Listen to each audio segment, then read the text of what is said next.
Hello and welcome guys spring boot के एक another fresh episode में आप लोगों का एक बार फिर से बहुत बहुत स्वागत है। गाइस इस पर्टिकुलर सेशन में हम लोग बात करने वाले हैं eight the rate model attribute annotation के बारे में। और eight the rate model attribute जो एनोटेशन है, इससे हम टू वे डेटा बाइंडिंग कैसे करते हैं, या आप उसे बाई डायरेक्शनल डेटा बाइंडिंग बोल सकते हो, कैसे करते हैं, ये सारा चीज डिस्कस करेंगे। गाइज अगर आप स्प्रिंग बूट ट्यूटोरियल मेरा आपने नहीं देखा है तो मेरे चैनल की प्लेलिस्ट में जाके आप स्प्रिंग बूट के सारे ट्यूटोरियल्स यहाँ पे वॉच कर सकते हैं। और स्टेप बाय स्टेप यहाँ पे मैं चीजें अपडेट कर रहा हूँ, इसे सब्सक्राइब करके आप रख सकते हैं सो दैट यहाँ पे आने वाले सारे ट्यूटोरियल का अपडेट आपको मिल पाए। तो sir guys let's get started. हम आ जाते हैं अपने इक्लिप्स के अंदर। और यहाँ पे देखिए मैंने ऑलरेडी स्प्रिंग बूट का एक प्रोजेक्ट बना रखा है जो मैंने आपको पहले भी बताया हुआ है। उसके लिए रिगार्डिंग मैंने देखिए यहाँ पे एक कंट्रोलर क्रिएट कर रखा है। वैसे कंट्रोलर तो मेरे पास बहुत सारे हैं, बट यहाँ पे जो कंट्रोलर है मेरा ये यूजर कंट्रोलर 6 के नाम से है। यहाँ पे मैंने बेसिकली एक मेथड बना रखा है, एक बिजनेस मेथड, इन पॉइंट मेथड, जिसके अंदर मेनली मैंने सपोज करिए कोई भी पैरामीटर नहीं लिया है। और मेरे पास ये एक स्टैटिक रिसोर्सेज भी हैं जो कि मैंने स्टैटिक फोल्डर के अंदर रखा हुआ है। और व्यूज जो है हमारे यहाँ पे हैं, ये मेरी एप्लीकेशन प्रॉपर्टीज फाइल है, राइट। तो यहाँ पे अब मेरी एप्लीकेशन प्रॉपर्टीज को भी आप देख सकते हैं कि मैंने क्या क्या चेंजेस कर रखे हैं। फिलहाल यहाँ डेटाबेस की भी कुछ कॉन्फ़िगरेशन है, उसको मैं अभी यूज नहीं कर रहा हूँ। मैं आगे के सेशन में वो सारी चीजें यूज करूंगा। अब गाइस देखिए मैंने अपने जो बिजनेस मेथड है, इन पॉइंट मेथड है, उस मेथड के आगे eight the rate post mapping use कर रखी है, right. Eight the rate mapping की जगह पे मैंने eight the rate post mapping, क्योंकि मैं यहाँ से अपने किसी एचटीएमएल फॉर्म से डेटा पोस्ट करने वाला हूँ। वैसे आप कुछ भी यूज कर सकते हो, get mapping, post mapping, but usually क्या होता है कि जब आप फॉर्म से डेटा भेजते हो और आप कहीं पोस्ट करते हो तो उसके लिए पोस्ट रिक्वेस्ट होता है। तो आप एट द रेट मैपिंग में मेथड टाइप स्पेसिफाई करते थे, वो आप करने की जरूरत नहीं है। हम at the rate post mapping यहाँ पे यूज कर रहे हैं। गाइस वैसे at the rate post mapping, get mapping और पुट मैपिंग, ये सारी चीजों में जो डिफरेंसेस हैं उसके लिए मैं एक अलग डेडिकेटेड सेशन बनाऊंगा। लेकिन अगर आप इस पर्टिकुलर चीजों से रिलेटेड मतलब जैसे eight the rate put mapping या पोस्ट मैपिंग का वीडियो चाहिए तो जरूर कमेंट बॉक्स में आप क्वेश्चन पूछ सकते हैं मेरे से, और कह सकते हैं कि मतलब इसके रिगार्डिंग में वीडियो बनाऊं या ना बनाऊं। ओके, सो फिलहाल आइए यहाँ पे हम आते हैं हमारे एचटीएमएल फॉर्म में, जो हमने रजिस्टर एचटीएमएल फॉर्म बना रखा है। इस एचटीएमएल फॉर्म में हमने एक्शन में अपने इंड पॉइंट मेथड का यूआरएल दे रखा है और यह मेथड टाइप हमने पोस्ट स्पेसिफाई कर रखा है।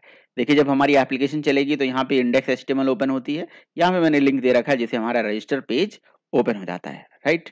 तो रजिस्टर पेज पे जब मैं यहाँ से डेटा फिल करूंगा तो मैं चाहता हूं कि ये सारा डेटा मैं गेट करूं और उसको मैं फर्दर यूज करूं, चाहे वो डेटाबेस में सेव करने की बात हो या उसको फर्दर हमें अपने कंट्रोलर में यूज करने की बात हो।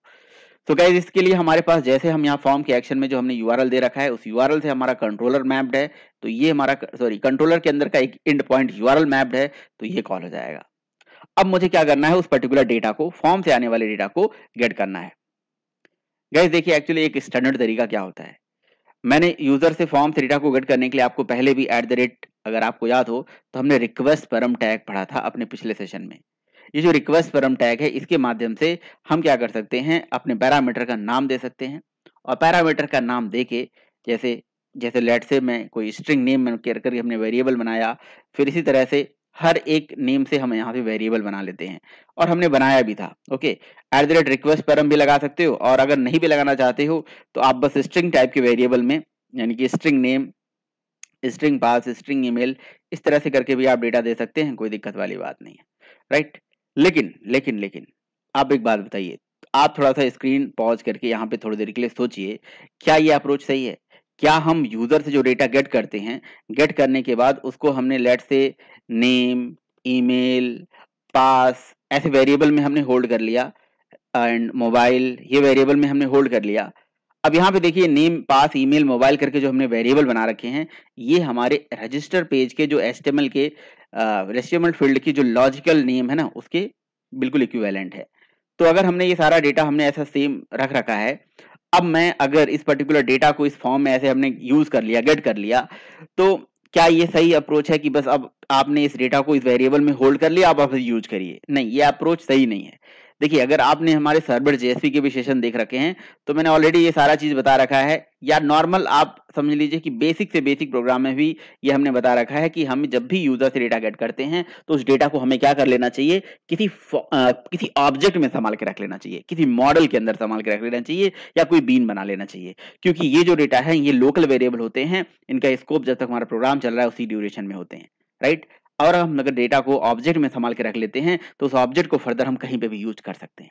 सो गाइस इस पर्टिकुलर चीज के लिए हमने एक मॉडल क्लास बना रखी है, जो कि आप यहाँ पे देख सकते हो। हमने एंटिटीज नाम से एक फोल्डर बना रखा है जिसमें हमने एक मॉडल क्लास क्रिएट, इसे मॉडल बोलिए, जावा बीन बोलिए, या आप पोजो बोलिए, एक ही बात है। तो मैंने यहाँ पे एक पोजो क्लास बना रखी है जिसमें फील्ड का नाम मैंने वही सेम ले रखा है, सेम डिट्टो सेम ले रखा है, यानी कि इसके जो वेरिएबल्स के नाम मैंने सेम ले रखे हैं अपने एचटीएमएल के आने वाले टेक्स्ट फील्ड के लॉजिकल नेम से, राइट। इससे क्या होता है ना कि जब हमारे टेक्स्ट फील्ड का लॉजिकल नेम और सारा नेम सेम हो जाता है तो उस पर्टिकुलर डेटा को मैप करना इजी होता है। ओके, तो गाइस इस तरह से जब हमने सारा चीज सेम ले रखा है तो हमें करना क्या चाहिए, इस डेटा को हमारी इस यूजर क्लास का ऑब्जेक्ट बना के उसके अंदर स्टोर कर लेना चाहिए। देन उसके बाद मैनिपुलेट करिए आपको जहां पे उसकी जरूरत है। तो देखिए मैंने यहाँ पे रिक्वेस्ट डॉट गेट पैरामीटर से डेटा गेट कर लिया। देन मैं यहाँ पे क्या करने जाता हूँ जी, यूजर क्लास का ऑब्जेक्ट क्रिएट कर दूंगा। User user user you is equals to new user, sorry, user class का मैंने ऑब्जेक्ट क्रिएट कर लिया। एंड यूजर क्लास का ऑब्जेक्ट बनाने के बाद जो ये सारा डेटा है उसके सेटर मेथड में पहुंचा दूंगा। जैसे ईमेल में ईमेल आ जाएगा, यू डॉट सेट, मोबाइल में मोबाइल आ जाएगा, यू डॉट सेट, यहाँ से हमारा पासवर्ड आ जाएगा, राइट। तो ये सारा डेटा हमारा इसके अंदर स्टोर हो गया। गाइस एक चीज देखिए कि जब हमने फॉर्म से डेटा यहाँ पे लिया @request पैरम से वेरिएबल में होल्ड करा, फिर मैंने यूजर क्लास का ऑब्जेक्ट बना दिया सो दैट अगर ये डेटा मुझे कहीं पे भेजना हो तो मैं इसे फर्दर यूज कर लूं। तो कैसे यूज करूंगा, देखिए गाइस ये पर्टिकुलर डेटा अगर मुझे अपने इस पर्टिकुलर व्यू पे भेजना है, जैसे हमने होम नाम का एक व्यू बना रखा है, यानी कि एक जेएसपी बना रखा है, इस जेएसपी पे मुझे डेटा भेजना है, जिसमें होम जेएसपी में आप देखिए मैंने ईएल टैग के थ्रू सारा डेटा यहाँ पे प्रिंट करा रखा है, नेम, ईमेल, मोबाइल, पासवर्ड। तो मैं ये चाहता हूं कि ये सारा डेटा यहां से उस पर्टिकुलर पेज पे पहुंच जाए। तो इसके लिए यहाँ पे क्या करना पड़ेगा, ये डेटा एज इट इज अभी नहीं जाने वाला है। आप देख लिए, इसके सेव कर दीजिए और एप्लीकेशन को यहाँ से हमने रिलोड कर दिया है। सो गाइज यहाँ पे हम आ जाते हैं, इसे रिफ्रेश कर देते हैं और यहाँ डेटा सबमिट करके देखते हैं कि हमारा डेटा हमारे होम पेज पे दिख रहा है कि नहीं। बिल्कुल नहीं दिख रहा है। देखिए हम होम पेज पे तो आ गए बट हमारा डेटा यहाँ पे नहीं दिख रहा है, जस्ट बिकॉज ऑफ क्योंकि हमने ये डेटा भेजा नहीं है। कहाँ पे, अपने अपने पर्टिकुलर सर्वर से जो है हमने क्लाइंट साइड पे डेटा नहीं भेजा है। इस डेटा को हमें भेजने के लिए क्या करना पड़ता है, हम मॉडल का यूज करते हैं, राइट। सो मॉडल, वैसे देखिए आप मॉडल यूज करिए, मॉडल मैप यूज कर लीजिए या मॉडल एंड व्यू यूज कर लीजिए, एक ही बात है। तो एक्चुअली क्या होता है, डेटा क्लाइंट से डेटा हम उठाते हैं, सर्वर पे लाते हैं, उसको मैनिपुलेट करते हैं, तो ये एक वे कम्युनिकेशन हो गया। अब फिर जब हम सर्वर से डेटा फर्दर क्लाइंट साइड पे भेजते हैं तो ये टू वे कम्युनिकेशन हो जाता है, राइट।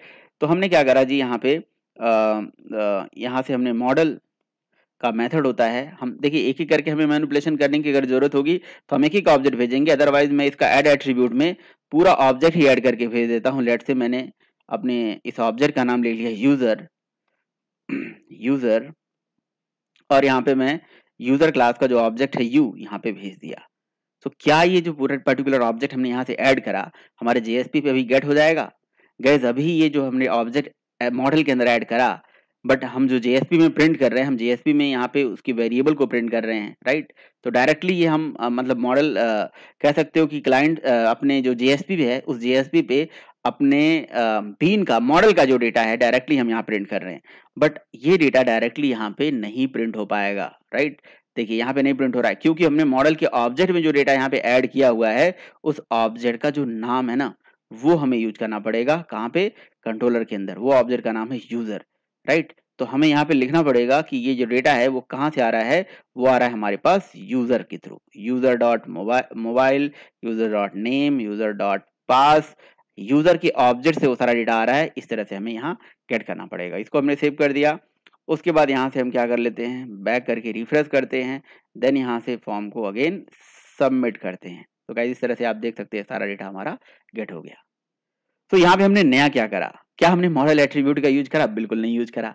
ठीक है। बट हाँ, अभी मैं इसका यूज आपको समझाने वाला हूं, लेकिन आप यहाँ पे देखिए कि हमने नया यही किया है कि अभी तक जो है हम रिक्वेस्ट डॉट गेट पैरामीटर से डेटा गेट करते थे और डायरेक्टली उसको यूज करते थे, प्रिंट कराते थे या किसी ऑब्जेक्ट के अंदर संभाल के रख के उसे सेंड कर देते थे अपने व्यू पे, राइट। बट अभी क्या है कि हम उस पर्टिकुलर डेटा को एक ऑब्जेक्ट में संभाल के हम रख रहे हैं, राइट। और उस ऑब्जेक्ट को मॉडल क्लास के थ्रू ऐड एट्रीब्यूट में यहाँ से उठा के भेज दे रहे हैं, राइट।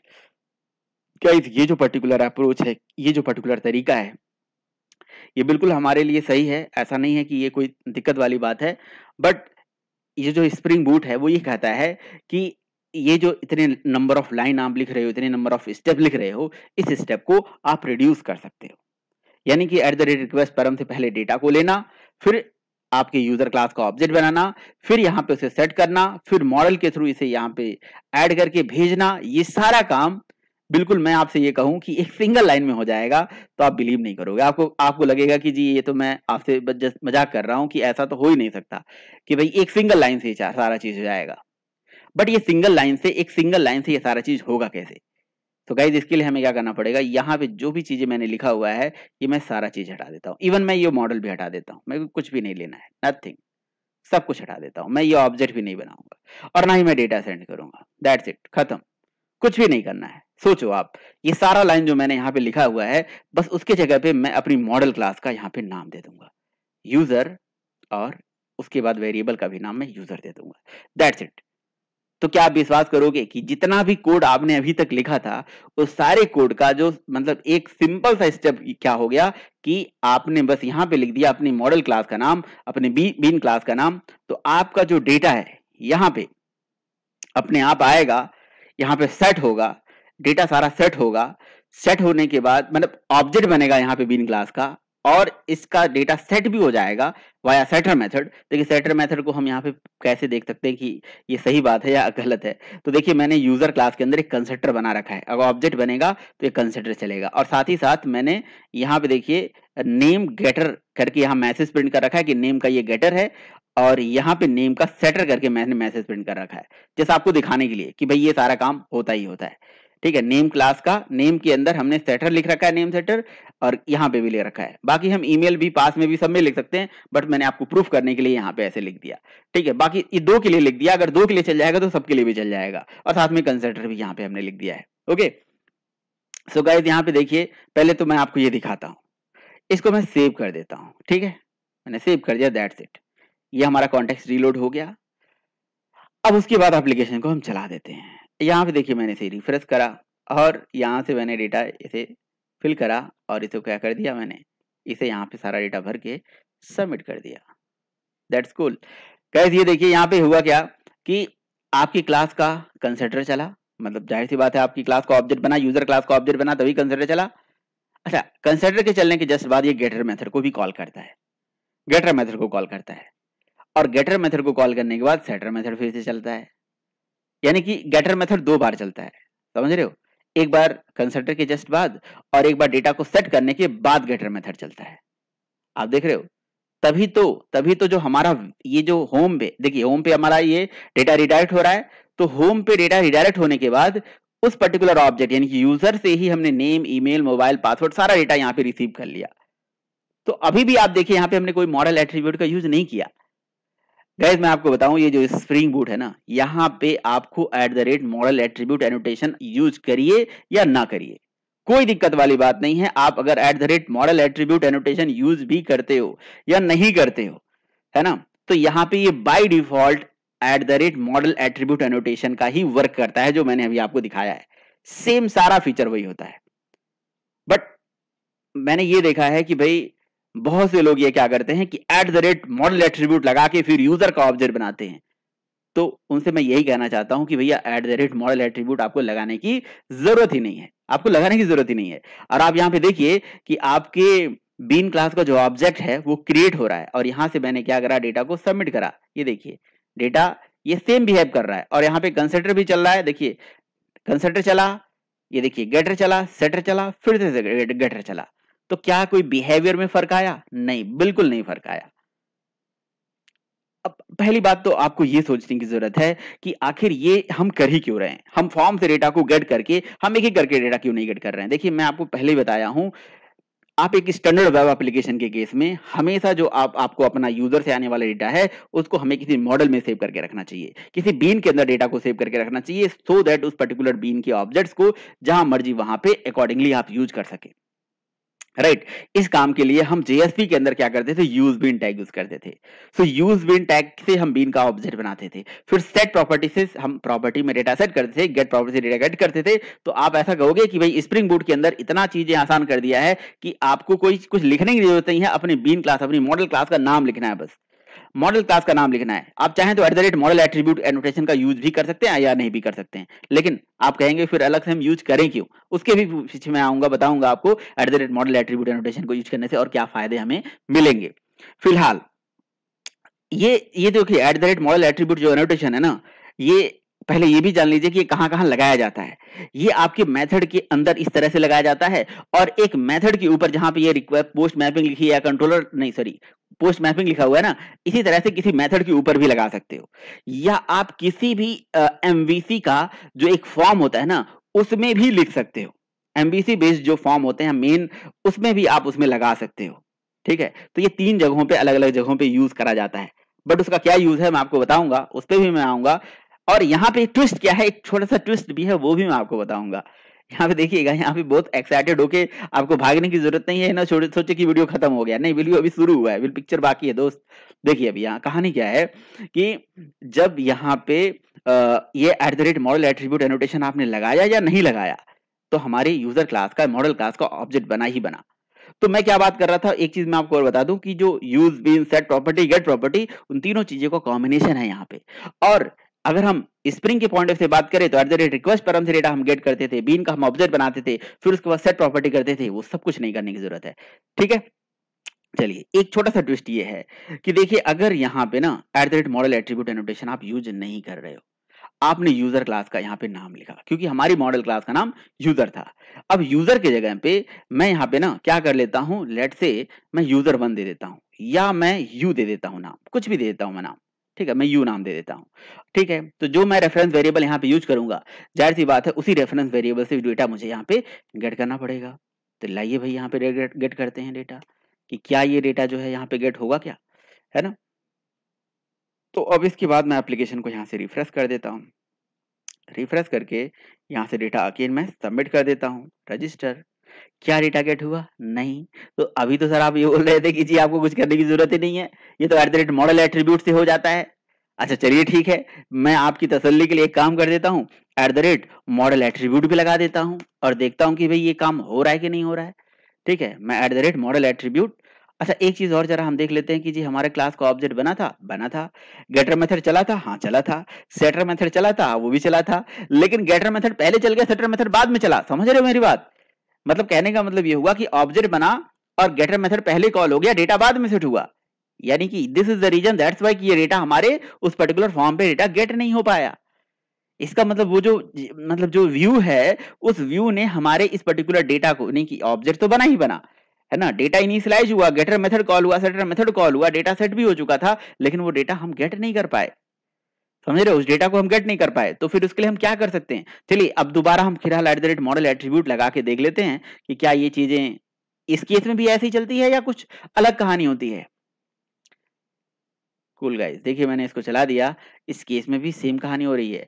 हमारी बीन क्लास का ऑब्जेक्ट बन रहा है, गेटर मेथड चल रहा है, सेटर मेथड चल रहा है, सेटर मेथड यानी कि बाद में चल रहा है, गेटर पहले चल चुका है, इसलिए डेटा हमारा गेट हो नहीं पा रहा है।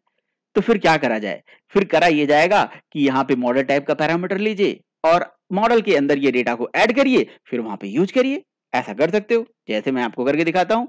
मॉडल मॉडल मॉडल करके आपने वेरिएबल का नाम ले लिया, और यहाँ पे क्या करिए, आप इस पर्टिकुलर डेटा को यहाँ पे लिखिए मॉडल डॉट ऐड एट्रीब्यूट, और इस ऐड एट्रीब्यूट के अंदर यहाँ से आप क्या कर दीजिए, आप अपना जो ऑब्जेक्ट है, लेट से इस ऑब्जेक्ट का नाम मैंने यू दे दिया और ऑब्जेक्ट भी मैंने यू ऐड कर दिया। ठीक है, और मैंने यू ही की नाम क्यों दिया, क्योंकि मैंने होम पेज पे यू नाम से डेटा गेट किया हुआ है। ओके, सो मैं यहाँ पे क्या कर देता हूँ, डेटा को यहाँ से बैक करके रिफ्रेश कर देता हूँ और यहाँ से डेटा को सबमिट कर देता हूँ। देखिए आ गया ना डेटा, आ गया ना डेटा। इसका मतलब ये हो गया कि जो गेटर मेथड दोबारा कॉल होना था, ये देखिए गेटर मेथड जो दोबारा कॉल होना था यानी कि यहाँ होम पेज पे, वो अब गेट हुआ जब हमने मॉडल के थ्रू डेटा को भेजा। जब मॉडल के थ्रू हमने डेटा को भेजा तब ये गेट हुआ। सो गाइज यहाँ पे कहानी में ट्विस्ट यही है, एक छोटी सी बात यही है कि भाई देखिए आपको ना जब भी आप अपनी मॉडल क्लास का नाम लिखिएगा, एक्चुअली होता क्या है, इसके पीछे कहानी क्या है, कहानी यही है कि देखिए आप मॉडल यहाँ पे बनाइए ना बनाइए, डजंट मैटर, कोई दिक्कत वाली बात नहीं है। सिंपल सा मतलब है, आप मॉडल एट्रीब्यूट एनोटेशन यूज करिए या ना करिए, देखिए कोई दिक्कत वाली बात नहीं है। बस आप क्या करिए ना, जब भी आप अपनी मॉडल क्लास का मतलब ऑब्जेक्ट बनाइए, देखिए इक्लिप्स के अंदर जैसे मैंने लेट से मेरी लॉगिन क्लास है, यहाँ पे सपोज करिए लॉगिन क्लास होती तो मैं लिखता लॉगिन, जैसे मैंने अभी लिखा यूजर, और यूजर को लिखने के बाद ना कंट्रोल स्पेस करेंगे तो ये जो शॉर्टकट्स है ना एनोटेशंस के, जो मतलब कह सकते हो कि सॉरी वेरिएबल के जो रेफरेंस वेरिएबल के जो शॉर्टकट है ना, वो इक्लिप्स हमें खुद ही सजेस्ट करता है। तो जो ये सजेस्ट करता है ना वही लिखिए। अगर हमारी क्लास का नाम कैपिटल लेटर में यूजर है तो स्मॉल लेटर में यूजर लिखिए। पता है जो हमारा स्प्रिंग का ऑटो कॉन्फ़िगरेशन है, कह सकते हो ऑटो वायरिंग का कांसेप्ट है, वो यहाँ पे इंप्लीमेंट होता है। और वो क्या करता है, देखता है कि भैया हमारे यूजर, ये जो यूजर है क्या इसी यूजर के नेम से बनाया गया है, तो बस उस केस में यानी कि वेरिएबल का नाम बदलना नहीं चाहिए। जो क्लास का नाम है यानी कि जो मॉडल क्लास का नाम है उसी नाम से अगर आपने वेरिएबल बना रखा है तो ये क्या करता है, उस केस में, स्पेशली उस केस में ये ऑटो कॉन्फ़िगरेशन चलाता है। हमारी बीन क्लास का तो ऑब्जेक्ट बनाता ही बनाता है, गेटर मेथड कॉल करता ही करता है, सेटर कॉल करता है, और दोबारा गेटर उस केस में कॉल करता है जब हमारा व्यू, ये जो व्यू है ना, इस व्यू पे उस डेटा को दिखाना होता है, राइट। तो यहाँ पे हम अब देखिए, यहाँ पे हम यूजर से अगर उस डेटा को फेच करेंगे तो ये डेटा फेच होके आ जाएगा। ओके, बट ये डेटा गेट कब नहीं होगा, ये डेटा गेट तभी नहीं होगा जब वेरिएबल का नाम आप अलग कर दोगे। तो आप क्या करिए ना, वेरिएबल का नाम हमेशा सेम रखिए, आपको कुछ करने की जरूरत ही नहीं है। आपको मॉडल एट्रीब्यूट का भी एनोटेशन का यूज करने की जरूरत नहीं है, राइट। लेकिन मॉडल एट्रीब्यूट एनोटेशन कब आप यूज करिए, अब इसके बारे में आपको बताता हूं। देखिए कब आप एडिशनली यूज कर सकते हो। गाइस अगर आप ये चाहते हो ना कि आपकी जो यूजर क्लास का जो ऑब्जेक्ट है, इस यूजर क्लास का ऑब्जेक्ट यूजर वेरिएबल में ना रखे, इसका नाम यूजर न रख के कुछ और रखना चाहते हो, सो दैट आप उसको कहीं पे भी प्रोग्राम में यूज करो, तो आप एक काम करिए, @मॉडल एट्रीब्यूट एनोटेशन यूज करिए। देखिए @मॉडल एट्रीब्यूट एनोटेशन यूज करिए और यहाँ पे ऐसे पैरेंथेसिस लगाइए, ठीक है। बाय डिफॉल्ट तो ऐसा समझ लीजिए कि ये होता ही होता है। आप अगर यहाँ पे अगर आप कुछ नहीं लगा रहे हो तो ये तो कहानी इसके साथ बाय डिफॉल्ट चलती है। लेकिन अगर यहाँ पे पैरेंथेसिस आप लगा दे रहे हैं और अपने ऑब्जेक्ट का नाम लेट से यूजर ओबीजे रखना चाहते हैं तो आप रख सकते हैं, कोई दिक्कत वाली बात नहीं है। तो ये करेगा क्या कि यूजर क्लास का जो ऑब्जेक्ट है उसको बनाएगा और बनाने के बाद इस यूजर ओबीजे वेरिएबल में उसको स्टोर कर देगा। तो अब आप इस यूजर ओबीजे को प्रोग्राम में जहां मर्जी अपने व्यू में यानी कि इस व्यू में जहां मर्जी यूज करना है वहां पे यूज कर सकते हैं। ये देखिए यहां पे लिख दीजिए user OBJ, user OBJ, user OBJ and user OBJ, आपका काम हो गया, राइट। तो आप देख रहे हैं यहाँ पे मॉडल एट्रीब्यूट के साथ साथ आप मतलब बहुत सारा ऐसा काम है जी, आपने अपने मॉडल क्लास का नाम लिखना है, दैट्स इट। उस क्लास के अंदर डेटा अपने आप ऐड हो जाने वाला है ना। तो देखिए यहाँ पे अब मैं क्या करूंगा, रिफ्रेश कर देता हूं अगेन, डेटा को यहाँ पे सबमिट करूंगा। देखिए सारा डेटा गेट हो गया ना। इस बार आप देखिए मेरे पास जो हमारे होम पेज पे, होम जेएसपी पे यानी कि जो व्यू हमारी रिटर्न हो रही है उसके रेफरेंस वेरिएबल का नाम अलग है और जो हमारे पास यहाँ पे वेरिएबल है वो अलग है। यहाँ पे तो खैर यूजर है, तो इस यूजर का ऑब्जेक्ट इसके साथ ये क्या कर देता है, बाइंड कर देता है। गाइस मैं ये कहूंगा ही नहीं कि जी आप इसको अलग लेके चलिए, जरूरत ही क्या है, इसके केस में जरूरत ही क्या है, आपको नहीं यूज करिए, आप सिंपली ऐसे यूज कर लीजिए। मैं तो ये कहूंगा कि इसको आप हटाइए, मॉडल एट्रीब्यूट आपको यूज करने की जरूरत ही नहीं है।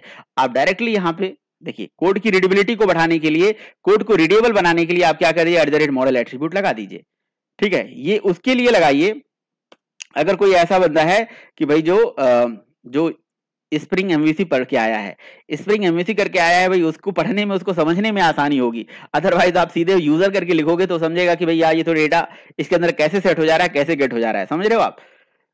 तो कहने का मतलब स्प्रिंग का जो ऑटो कॉन्फ़िगरेशन है वो फॉर्म से डेटा गेट करता है, गेट करके आपकी बीन क्लास का ऑब्जेक्ट बना देता है। और बीन क्लास का मतलब कोई टैग भी नहीं लगाना है, दैट्स इट, कुछ नहीं लगाना है भाई, ना यूज बीन, ना सेट प्रॉपर्टी, ना गेट प्रॉपर्टी, कुछ भी नहीं। डेटा ऑब्जेक्ट भी बनाएगा और डेटा को सेट भी कर देगा, राइट। अब इस पर्टिकुलर डेटा को, जो डेटा इसने सेट कर दिया है, उसको जहां मर्जी जिस भी तरीके से आपको यूज करना है उस तरीके से आप प्रोग्राम में फर्दर यूज कर सकते हैं।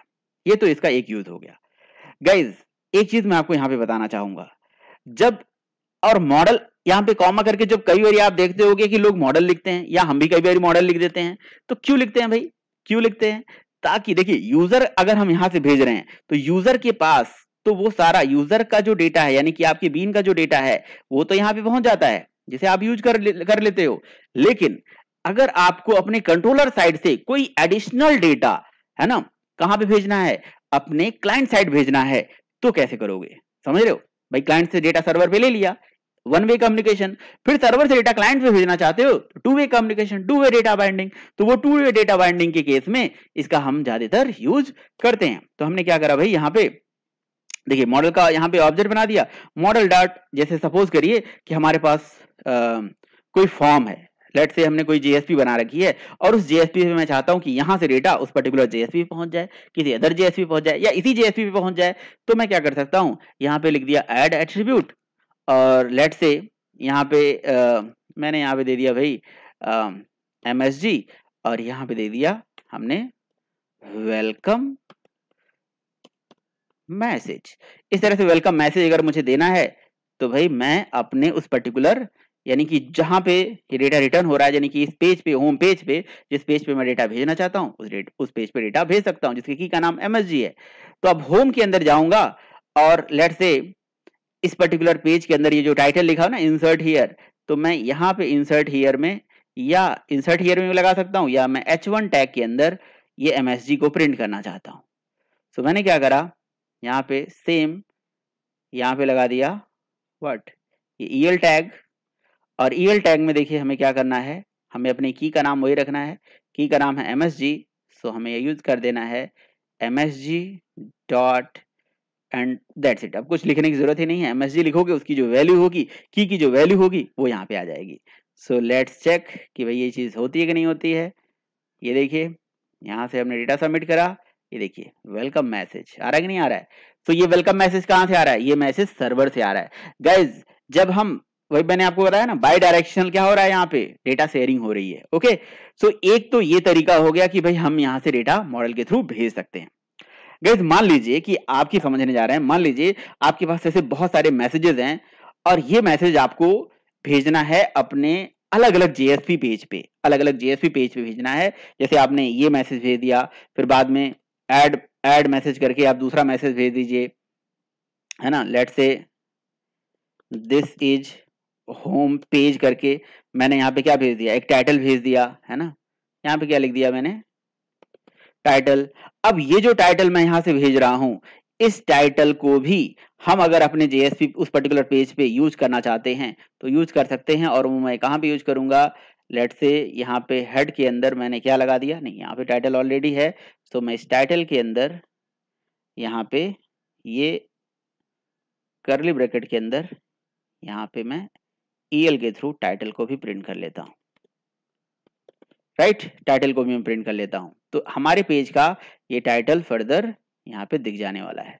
राइट, देखिए यहाँ पे लिखा दिस इज होम पेज, ये देखिए यहाँ पे लिखा दिस इज होम पेज, ये टाइटल हो गया और ये डेटा हो गया। तो इस तरह से अगर हमें बहुत सारा डेटा बार बार अपने अपने कंट्रोलर पे यानी कि किसी व्यू पे भेजना है तो स्प्रिंग कहता है कि भाई ऐसा करो ना कि भाई ये जो डेटा आप बार बार अपने पेज से भेज रहे हो इसके लिए कोई कॉमन मेथड बना लीजिए, इसके लिए कोई कॉमन मेथड बना लीजिए। ठीक है, तो आप क्या करेंगे, लेट्स से मैं यहाँ पे एक मेथड बना लिया पब्लिक रिटर्न टाइप स्ट्रिंग, है ना, और मेथड का नाम यहाँ पे मैं लिख देता हूं कॉमन। ठीक है, मैंने कॉमन नाम से मेथड बना दिया और उसके बाद इस पर्टिकुलर मेथड के आगे यहाँ पे मैं क्या करने वाला हूँ, फिलहाल ऐड रिटर्न स्टेटमेंट करूंगा और इसके अंदर पैरामीटर ले लेता हूँ मॉडल, मॉडल टाइप का पैरामीटर ले लेता हूं। ये मॉडल आपको यहां से लेने की जरूरत नहीं है। अब आप क्या करिए, ये कॉमन टास्क जो है ना यहां से कट करिए और आप यहाँ पे अपने इस पर्टिकुलर मॉडल क्लास में यहाँ पे भेज दीजिए और यहाँ से इस पर्टिकुलर मेथड के आगे एनोटेशन लगा लीजिए eight the rate model attribute annotation. Right guys, अगर आपने eight the rate model attribute annotation ऐसे लगा दिया, है ना, और ये मॉडल एट्रीब्यूट एनोटेशन के लगाने के बाद होगा क्या, मैं इस मेथड का जो रिटर्न टाइप है ना मैं वाइड दे देता हूँ और यहाँ से मैं system.out.println के अंदर यहाँ पे लिख देता हूँ कि भाई ये कॉमन चीजें हैं, तो ये लेट से यहाँ मैंने लिख दिया कॉमन। अब होगा क्या पता है, जब हमारे स्प्रिंग के अंदर कोई भी मैपिंग मतलब चलती है, जैसे कोई भी चाहे रिक्वेस्ट मैपिंग, चाहे आपका गेट मैपिंग, चाहे पोस्ट मैपिंग चलती है ना, तो उस पर्टिकुलर मैपिंग के चलने से पहले ये जो eight the rate model attribute वाला होता है ना टैग, इसमें लिखे जाने वाला जो डेटा होता है वो ऑटोमेटिकली चलता है, समझ रहे हो। तो अगर मैंने यहाँ पे एसओपी इसीलिए जानबूझ के लिखा है और यहाँ पे भी मैं कुछ मैसेज देता हूँ, लेट से मैंने लिख दिया डू रजिस्ट्रेशन।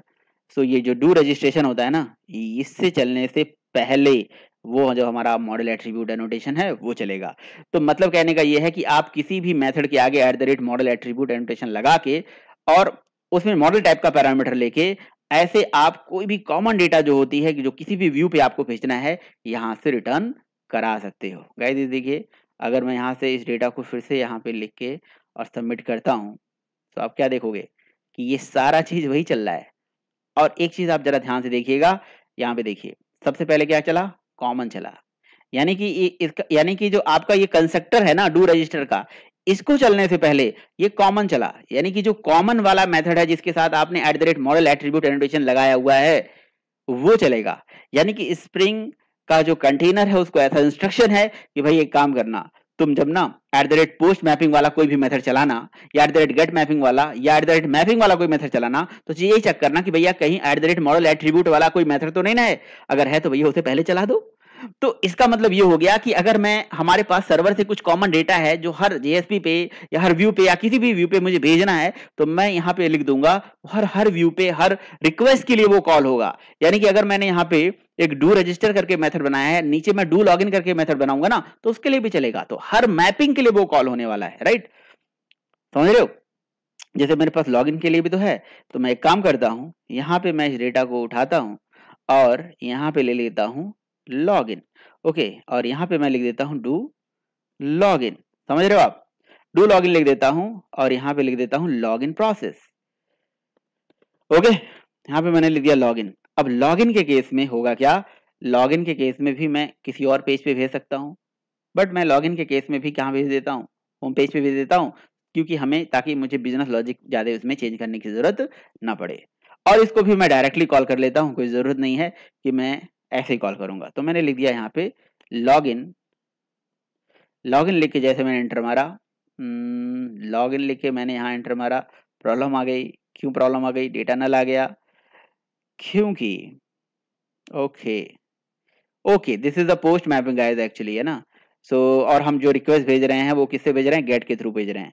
सो ये मेनली दिक्कत आ रही है ना, तो यहाँ पे गेट मैपिंग हम लगा देते हैं, ओके, क्योंकि हमने जो डेटा भेजा ना, रिक्वेस्ट जो हमने भेजा वो गेट के थ्रू भेजा है, क्योंकि हम जब कुछ मेथड स्पेसिफाई नहीं करते हैं तो बाय डिफॉल्ट तो गेट की रिक्वेस्ट जाती है ना।